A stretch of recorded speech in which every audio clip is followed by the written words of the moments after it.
दोस्तों भगवान शिव के करोड़ों नाम हैं, लेकिन दोस्तों उनके रूप दो प्रकार के बताए जाते हैं। एक है सौम्य रूप जिसको शिव कहा जाता है, भोलेनाथ कहा जाता है। दूसरा है दोस्तों उग्र रूप जिसको नटराज का रूप कहा जाता है, जिसको प्रलय का रूप कहा जाता है, जिसको अघोर का रूप कहा जाता है। तो दोस्तों इस तरह से भगवान शिव जी के दो रूप है, एक सौम्य है और एक प्रलयकारी है। तो दोस्तों जब भी भगवान शिव जी भोलेनाथ के रूप में रहते हैं तो वह भक्तों को जो चाहे वरदान दे देते हैं। यानी अगर उनका भक्त त्रिलोक भी मांगे तो भगवान भोलेनाथ उस समय उसको त्रिलोक का पति बना देते हैं, यानी त्रिलोक का राज्य बना देते हैं। अगर दोस्तों भगवान शिव जी क्रोध में हैं तो शिव पुराण के अनुसार जब भी भगवान शिव जी क्रोध में होते हैं तो वे काफ़ी भयंकर प्रलय लाते हैं। प्रलय यानी कहीं पर भी एक्सीडेंट होना, दुनिया में भयंकर युद्ध होना, भयंकर बाढ़ का आना, भयंकर बारिश का आना या फिर भयंकर सूखा आना। इसी तरह से दोस्तों भोलेनाथ प्रलय के रूप में आकर लोगों का विनाश करते हैं। आपने बहुत बार देखा होगा जब कभी युद्ध होता है तो बहुत सारे लोग उसमें मारे जाते हैं। तो समझ लीजिए दोस्तों यह रूप है भोलेनाथ का प्रलयंकारी रूप, जिसे अघोर रूप कहा जाता है। तो दोस्तों आज हम आपको भगवान शिव जी को शांत करने के लिए भगवान भोलेनाथ का अघोर मंत्र बताएंगे। जी हाँ दोस्तों, अगर कभी भोलेनाथ आप पर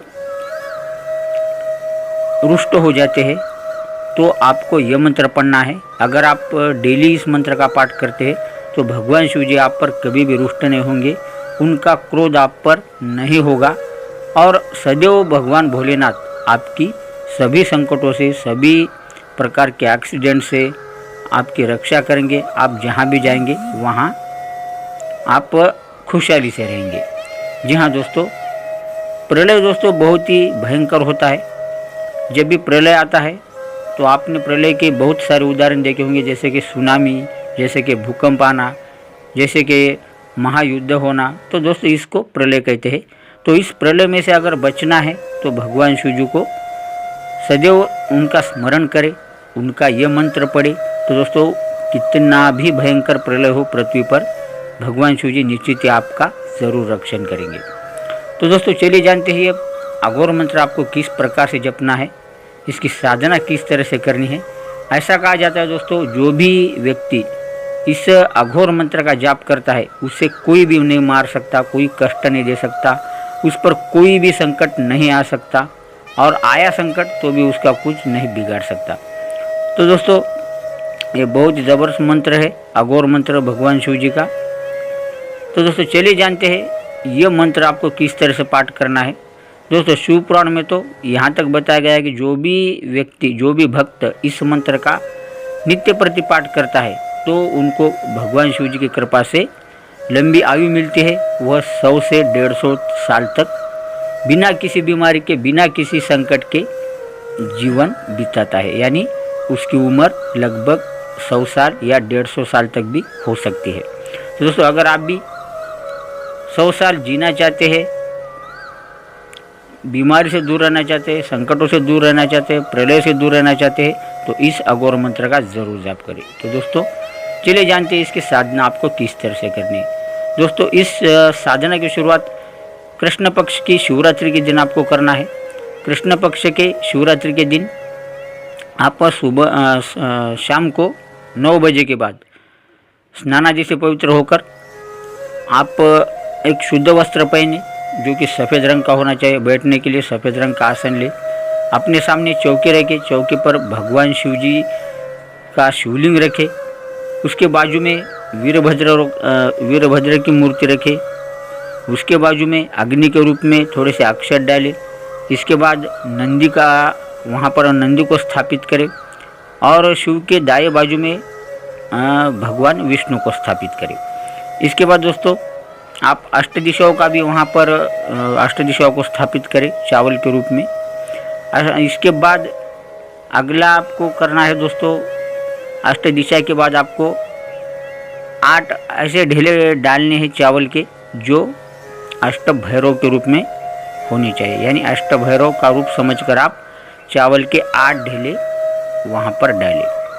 तो दोस्तों इस तरह से आप इसके बाद भगवान शिव जी की पूजा करें। सबसे पहले भगवान शिव जी को थोड़ा सा जल अर्पित करें, उसके बाद उनको बिल्व पत्र अर्पित करें, काले धतूरे का फूल अर्पित करें। दोस्तों ये फूल बहुत ही महत्वपूर्ण है इस साधना में। आप कहीं से भी इस साधना के लिए काले धतूरे का फूल लेकर आए तो काले धतूरे का फूल अर्पित करें भगवान शिव जी को।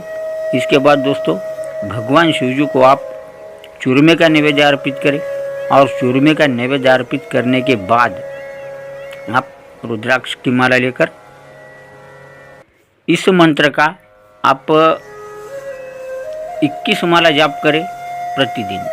दोस्तों आपको वहाँ पर जब तक मंत्र साधना चालू है तब तक आपको धूप लगाए रखना है, साथ ही दिया जला के रखना है।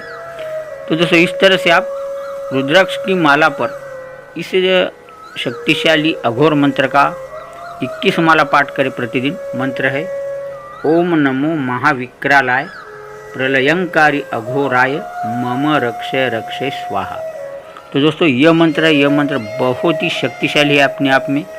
दोस्तों जहाँ पर भी शिव आराधना की जिक्र आता है, आप बिल्कुल शिवपुराण में, नटराज पुराण में आप देख सकते हैं कि जब भी प्रलय आता है तो सभी भक्त भगवान शिव जी के इस मंत्र का पाठ करते हैं, तो जो भी प्रलय आता है वह बिल्कुल चला जाता है। भक्तों के संकट भोलेनाथ इस मंत्र की वजह से तुरंत दूर कर देते हैं और भक्तों को सभी प्रकार के प्रलय से बचाते हैं। जब भी दोस्तों कोई प्रलय आता है, जब भी बाढ़ आती है, जब भी आप बाहर जा रहे हैं, अचानक वातावरण खराब हो रहा है, बिजलियाँ कड़क रही है, अचानक बहुत सारी बारिश हो रही है, या फिर भूकंप का आपको अनुभव आ रहा है, दोस्तों किसी भी प्रकार का प्रलय हो, तो अगर बड़ा प्रलय आपको दिखाई दे, उसका संकेत आपको मिले, तो दोस्तों निश्चित ही आप इस मंत्र का मन ही मन में पाठ करते जाए। तो दोस्तों पहले आपको इसको सिद्ध करना है शिवरात्रि के दिन से। लगातार ये साधना आप एक महीना करें, इस शिवरात्रि से लेकर अगले शिवरात्रि तक। इसके बाद दोस्तों आप इस मंत्र का अपने मन ही मन में मनन करते जाए, ताकि भगवान शिव जी की कृपा आप पर सदैव बनी रहे। तो दोस्तों यह मंत्र अपने आप में बहुत ही शक्तिशाली है। यह मंत्र भगवान शिव जी का सबसे श्रेष्ठ और सबसे ज़बरदस्त माना जाता है, पावरफुल मंत्र माना जाता है। इस मंत्र का पाठ जो भी व्यक्ति करता है उसको 100 से 150 साल तक उसकी उम्र बढ़ती है, उसको 100-150 साल की आयु प्राप्त होती है, वह अल्पायुष्य कभी नहीं होता है। तो दोस्तों उस पर भगवान शिव जी की कृपा भी सदैव बनी रहती है। तो दोस्तों ये छोटा सा मंत्र है, इस मंत्र की साधना करके आप भगवान शिव जी का प्रलय रूप से आप रक्षा करें। भगवान शिव जी से प्रार्थना करें कि हे भोलेनाथ, जब भी प्रलय आता है तो उस भयंकर प्रलय में आप हमारी रक्षा करें। प्रलय चाहे किसी भी प्रकार का हो, तो भगवान शिव जी निश्चित ही आपकी रक्षा करेंगे। तो दोस्तों छोटी सी साधना करें इस मंत्र की, अघोर मंत्र की, तो निश्चित ही भगवान भोलेनाथ आपकी सदैव रक्षा करेंगे और आप 100 से 150 साल तक ज़रूर जिएंगे।